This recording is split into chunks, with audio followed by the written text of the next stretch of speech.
Good morning to Puan Jamalia. My name is Rishika anak perempuan Gobi Krishnan with a metric number of 01DDT20F2002.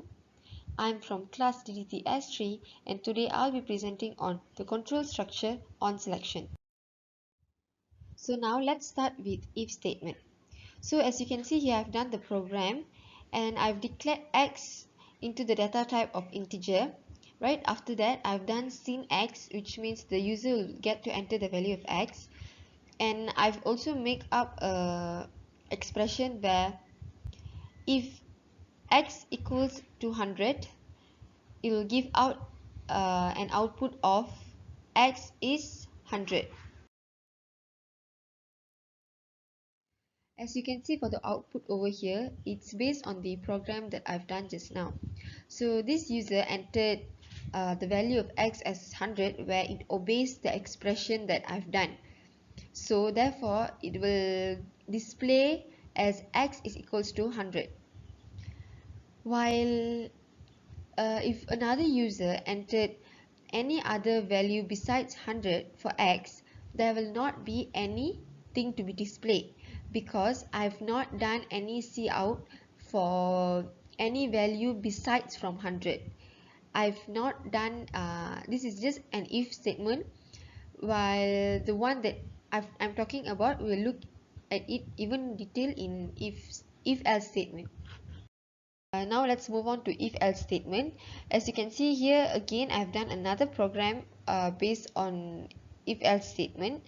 So first step is to always declare your variable. So I've declared x into the suitable data type of integer, and then next I allow the user to key in the value for x. Therefore I've done it as sin x so that the user gets to enter the value of x.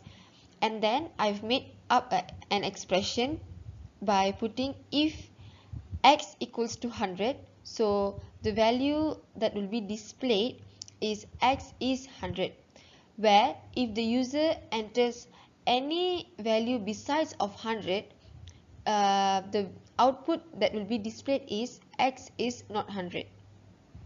So now let's look at the output.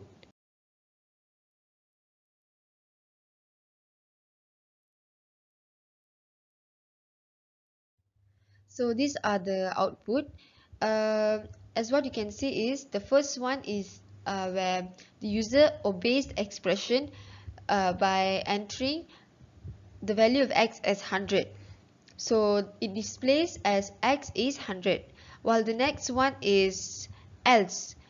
Else where the user enters any other value besides of 100, which is 50, and so it shows x is not 100.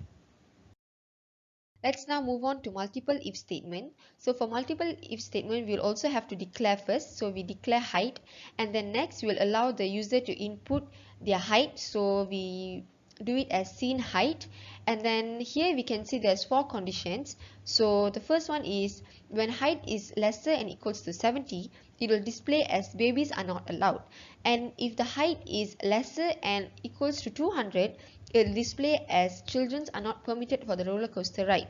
And if the height is less than equals to 400, the output will be height is not ideal for the ride.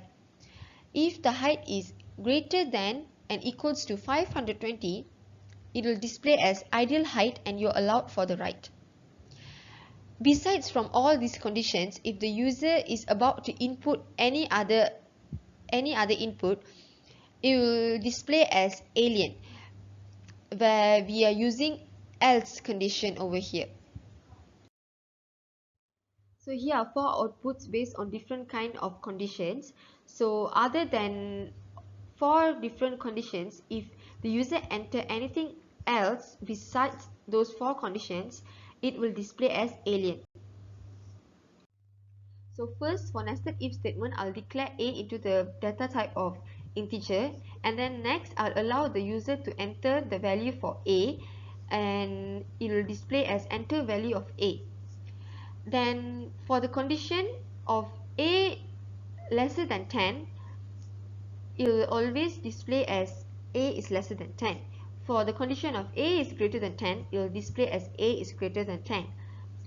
Elsewhere, If a is equals to 0, if the user input it as 0, so it will display as a is equals to 0. Elsewhere, if the user didn't enter a is equals to 0, it will display as a is lesser than 0. So for the output, I've given only one example of output where the user entered value of 5 and it shows that a is lesser than 10.